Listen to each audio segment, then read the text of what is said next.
ఆంధ్రప్రదేశ్ మాజీ ముఖ్యమంత్రి వైఎస్ఆర్సీపీ పార్టీ అధినేత జగన్మోహన్ రెడ్డి గారు అసెంబ్లీకి ఈరోజు హాజరయ్యారు. దీనికి సంబంధించి ఆయన అసెంబ్లీకి వెళ్ళడంతో అంతా కూడా ఎదురు చూశారు ఏం జరుగుతుందనేది.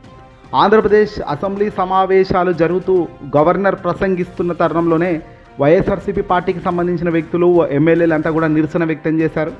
ఆ తర్వాత కొద్దిసేపటికే వైఎస్ఆర్సీపీ సభ్యులందరూ కూడా జగన్మోహన్ రెడ్డి గారితో కలిసి వాకౌట్ చేస్తూ బయటకు వచ్చేశారు. కూటమి ప్రభుత్వం అనుసరిస్తున్న విధానాలకు ప్రత్యేకంగా వైసీపీ సభ్యులు సభలో నిరసన వ్యక్తం చేస్తూ నినాదాలు చేశారు. దొంగల రాజ్యం ఇది, దోపిడీ రాజ్యం అన్నారు. అన్యాయంగా ప్రజల్ని హింసిస్తున్నారు అంటూ నినాదాలు చేశారు.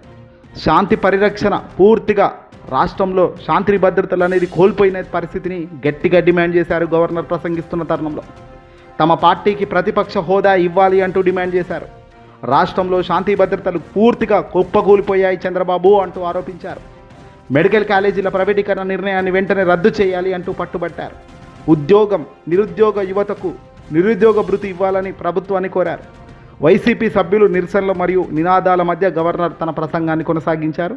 ఇక వైసీపీ సభ్యులందరూ కూడా సభ నుంచి బయటకు వెళ్ళిన తర్వాత కూడా గవర్నర్ తన ప్రసంగాన్ని చదవడం వీడియోలో కనబడుతున్న అంశం. ఆల్రెడీ తన పని తాను చేసుకుంటూ పోతారు అన్నట్టుగానే ఇక తాను కూడా 19 months my government has followed a calibrated path. ఇక్కడ వైఎస్ఆర్సీపీ పార్టీ జగన్మోహన్ రెడ్డి గారి సారథ్యంలో వాకౌట్ చేసింది, అసెంబ్లీ నుంచి బయటకు రావడం చూసాము. ఇక బయట జగన్ విజువల్స్ కూడా మనం చూడడం జరిగింది. ప్లకార్డులు పట్టుకున్నారు. ప్రతిపక్ష హోదా ఇస్తే వస్తాము అన్నట్టుగా వాళ్ళు మాట్లాడుతున్న తీరు మనకు కనబడుతూనే ఉంది. ఇక ఇదే సందర్భంగా ఆంధ్రప్రదేశ్ మాజీ ముఖ్యమంత్రి వర్సెస్ ముఖ్యమంత్రి చంద్రబాబు ఒకే సభలో ఒకేసారి పక్కపక్కనే నిలబడి ఉండడం చూస్తూ ఒక్కసారిగా ఆశ్చర్యం కలిగింది. తెలుగుదేశం పార్టీ వాళ్ళు జగన్ అసెంబ్లీకి వస్తున్నాడు అని తెలుసుకున్న తర్వాత ఇంట్రెస్ట్ మరింత పెరిగిందట.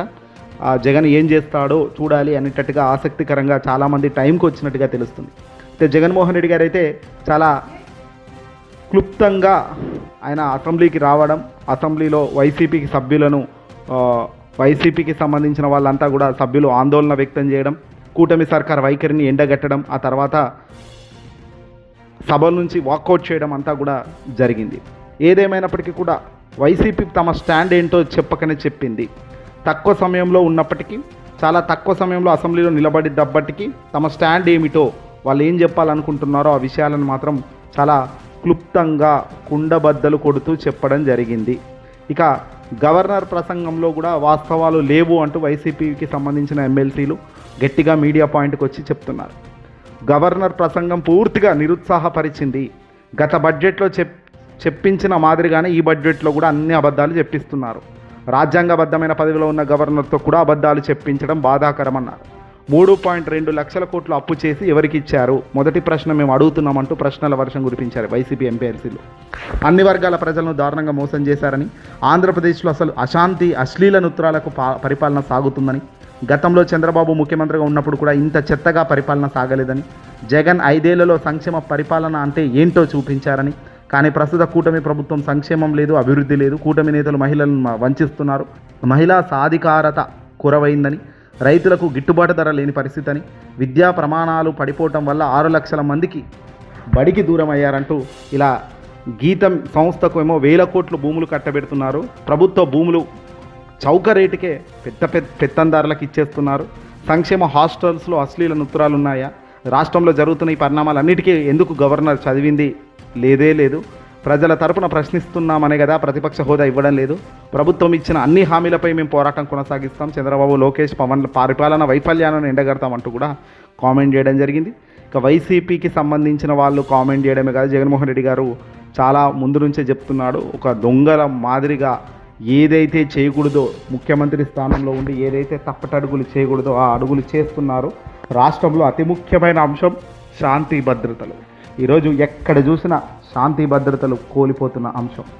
శ్రీశైలంలో శివస్వాములపైన పోలీసులు లాఠీచార్జ్ చేసే పరిస్థితికి వచ్చింది ఈరోజు వ్యవస్థ. అంటే ఎంత దారుణంగా వైఫల్యాలు కనబడుతున్నాయో అర్థమవుతుందన్నారు.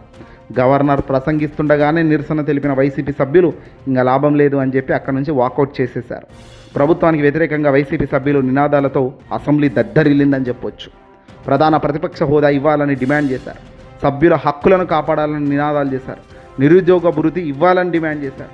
మెడికల్ కాలేజీల ప్రైవేటీకరణ వెంటనే రద్దు చేయాలి అంటూ డిమాండ్ చేశారు.